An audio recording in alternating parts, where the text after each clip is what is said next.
आप देख रहे हैं न्यूज इंडिया, आपके साथ मैं रचना बंसल। कुर्सी की सियासत में आपका बहुत स्वागत। जहां हम बात करेंगे कुर्सी की सियासत में देश भर की बड़ी सियासी खबरों की, जो दिन भर सुर्खियों का हिस्सा रही और जिन पर अपडेट्स लगातार सामने आ रहे हैं। तो जो पहली खबर होगी उसमें हम बात करेंगे भ्रष्टाचार पर आर पार की लड़ाई की।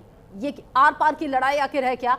दरअसल मोदी सरकार भ्रष्टाचार के खिलाफ सबसे बड़ा प्रहार करने की तैयारी में है, या फिर ये कहिए कि लोकतंत्र पर एक बार फिर से सवाल उठाते हुए विपक्ष ने यह मुद्दा उठाया है। संसद में 3 ऐसे विधेयक पेश किए गए हैं जिनसे सियासी तूफान मचा हुआ है, लेकिन इन बिलों की असली मंशा आखिर क्या है और क्यों उठ रहे हैं इतने सवाल, ये विस्तार से आपको बताएंगे। क्योंकि अब अगर भ्रष्टाचार का आरोप लगता है इस बिल के कानून बनने के बाद में, तो ना तो मुख्यमंत्री, ना तो मंत्री, ना तो प्रधानमंत्री, कोई इस दायरे से बाहर नहीं होगा। अगर आरोप लगते हैं 30 दिन जेल होती है, तो 31वें दिन आप पद से हाथ धो बैठेंगे, इसीलिए बवाल है।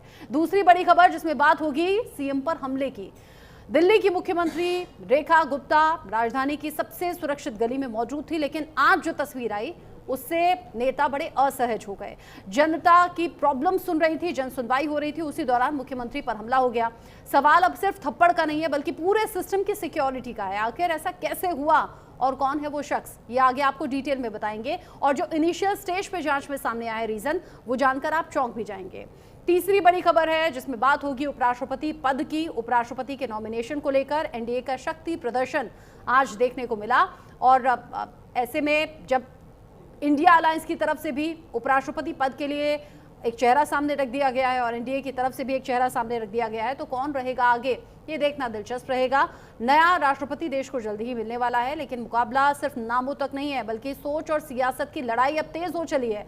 दक्षिण भारत के 2 चेहरे आमने सामने हैं, दोनों की रणनीति बेहद दिलचस्प है। और कौन कौन है जो साथ में सीपी कृष्णन के हैं, या फिर कौन कौन है जो बी सुदर्शन रेड्डी को अपना सपोर्ट करेगा, ये देखने वाली बात होगी। इसको लेकर भी आगे विश्लेषण करेंगे। जो चौथी तस्वीर आप देख रहे हैं, चौथी तस्वीर में बात होगी लोकसभा में आज फिर से एसआईआर का मुद्दा गूंजा। इनफैक्ट हंगामा देखने को मिला।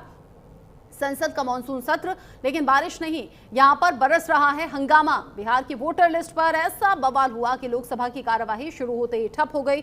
आखिर इस मुद्दे पर विपक्ष इतना ज्यादा गुस्साया हुआ क्यों है और सरकार के पास इसका क्या जवाब है, ये आगे बताएंगे। इन सब के बीच ही इलेक्शन कमीशन ने प्रेस कॉन्फ्रेंस करके उल्टा राहुल गांधी से हलफनामा मांग लिया।